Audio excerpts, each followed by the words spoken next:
I guess you might say that is becoming normal. Cowboys coach Jimmy Johnston talking about his remarkable team from 1-15 in '89 to 11-5 this year.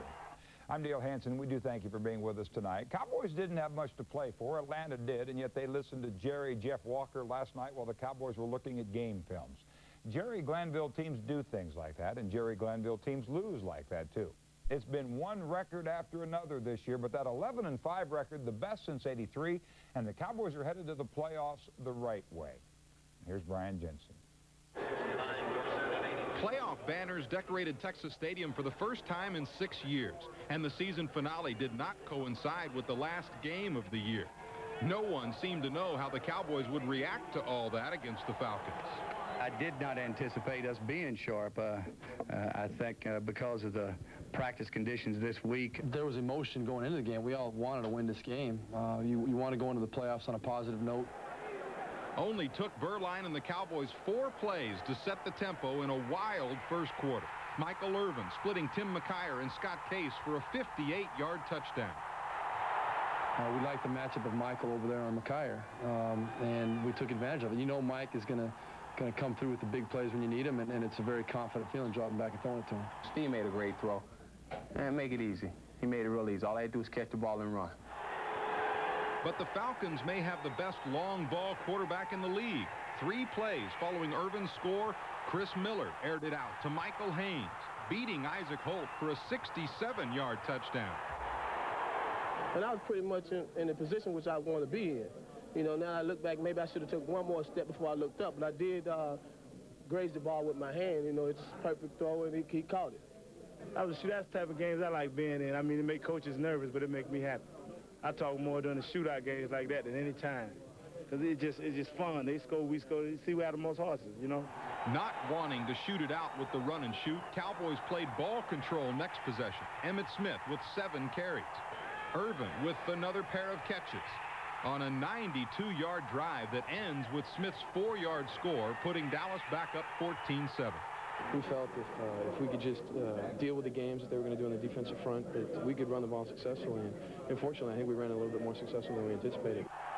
Next offensive possession, something the Cowboys haven't seen all year from Steve Berline. An interception. Ken Tippins returns it to the Dallas 32. And on 3rd and 6, Miller hits Andre Rison to tie it again. We turned the ball over offensively, and that's not normal for us. We had penalties. That's not normal for us. We gave the offense, their offense, some big plays. That's not normal for us. With 34 seconds left in the first quarter, still time for another Cowboys score, thanks to the speed of Alexander Wright. The kickoff return goes 102 yards, a Cowboys record, and put the scoreboard back in Dallas's favor, 21-14. You know, we were saying since the last game, and we said earlier in the meeting, if the ball was kicked in the end zone, bring it out. You know, I was so used to downing the ball a lot that that's what happened. You know, it was like a second nature just to down the ball. And I remember late that I had to supposed to bring it out. Cowboys defense wanting to get in on the first quarter heroics, do so on the last play. Tony Tolbert stripping Chris Miller, Ray Horton with the recovery and the return, setting up a Ken Willis field goal, which ties Rafael Septien's club record of 27 and gave Dallas a 24-14 lead. He just swiped at the ball, it just bounced in my hands, and just, you know, any idiot picked the ball up and ran with it. The pace finally slowed in the second. Berline completing just 4 of 14 in the quarter, including his 2nd interception of the game and season. It results in a Falcons field goal to cut the halftime lead to 7. I'm a little dejected about that right now. I'm not happy with those balls. With the division title on the line, Atlanta came out of the locker room on fire. Deion Sanders taking the opening kickoff 48 yards, setting up another Norm Johnson field goal. And after forcing the Cowboys' first punt of the day, the Falcons continue to fly. Miller hitting Sanders, the receiver, for 17. Then airing it out again for Michael Haynes, this time against James Washington, this time for 43, and the lead, 27-24. They're good receivers, very good receivers. I'm not taking anything away from them. We just played real bad, and that's why I don't think any of the defensive backs are around right now. We just didn't play well. That's a Pro Bowl quarterback, ain't it? Yeah, so, I mean, it seemed like he should impress me. Every time they go on the field, they're going to give a good effort. But you know, the concentration wasn't as good as what we normally have. Cowboys needed to make something happen to get the concentration back. So go back to special teams. Ken Norton getting a piece of the punt. Derek Brownlow downing it at the Falcons' 31.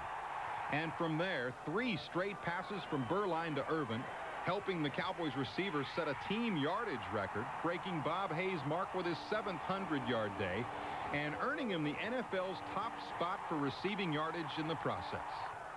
I thought I would get man-to-man, bump and run, single coverage all day. Around that third, fourth quarter, they started bringing somebody over there to help the corner. So I don't think it's really tough. It's just the fact that, you know, the weather conditions, the guy's big, he pushes, he's strong, and Burline put the ball where he had to put it. You know, he put it down, low and away from the defensive back. I don't care who you are. It'll be very difficult to make those kind of plays.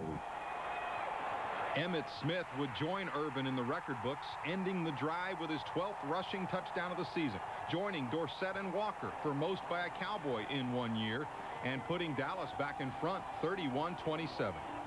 The openings was wherever I could find them, and a lot of it came up inside, then the quick bounce outside. A lot of it came a quick cut back and bounce it outside because there was a fast flow defense. Nobody there. As if this game needed more, the stage was set for the real drama late in the 4th.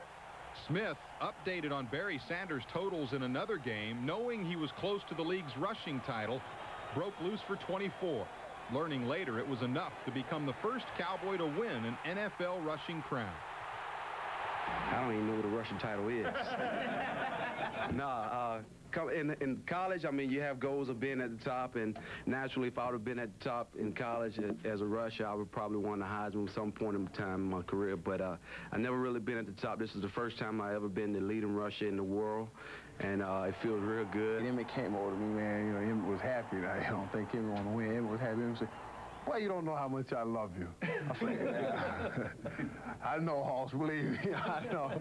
As long as I'm catching that ball and keeping them 8-man fronts off you, I know how much you love you. Irvin and Smith sharing an NFL record as the first tandem from the same team to rush and receive for more than 1,500 yards each and lead the league in those categories.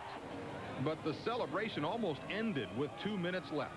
On Smith's last carry, his 32nd, which, by the way, also helped break Walker's season carries record, the ball squirted loose, giving the Falcons one more shot at a win. I was thinking, like, oh, my God, here we go again. Here's the game all over again. I mean, that was the first thing that came to mind. I was telling guys, this can't happen to me twice in 1 year. 4 straight completions put the ball in Dallas territory. Needing a touchdown to win, Miller began firing at the end zone. On 2nd down with 11 seconds left, Deion Sanders appeared to score, but had gone out of bounds in the process. Came back in and made a great play. I was hoping that the ref saw that. I knew that if I jammed him out of bounds, he couldn't be the first one to come back in and touch the ball, and the ref was right on top of it. With 8 seconds left, Miller went after Holt again, but failed, setting up the final play with 1 second left. This is it. It's over. Dallas wins it. Prime time belonged to Dallas with a 31-27 win over the Falcons, finishing the regular season at 11-5, the Cowboys' best record since 1983. We did win, and with this football team, I guess you might say that is becoming normal. I'm proud of their accomplishments. For this team to be 11-5 in the regular season, when a couple of years ago everybody in the league was laughing at us, I think it's quite an accomplishment. Cowboys managed to hang on to the momentum into the playoffs with the win and avoid having to play the Falcons for a 2nd straight week. Brian Jensen, Channel 8 Sports, Texas Stadium.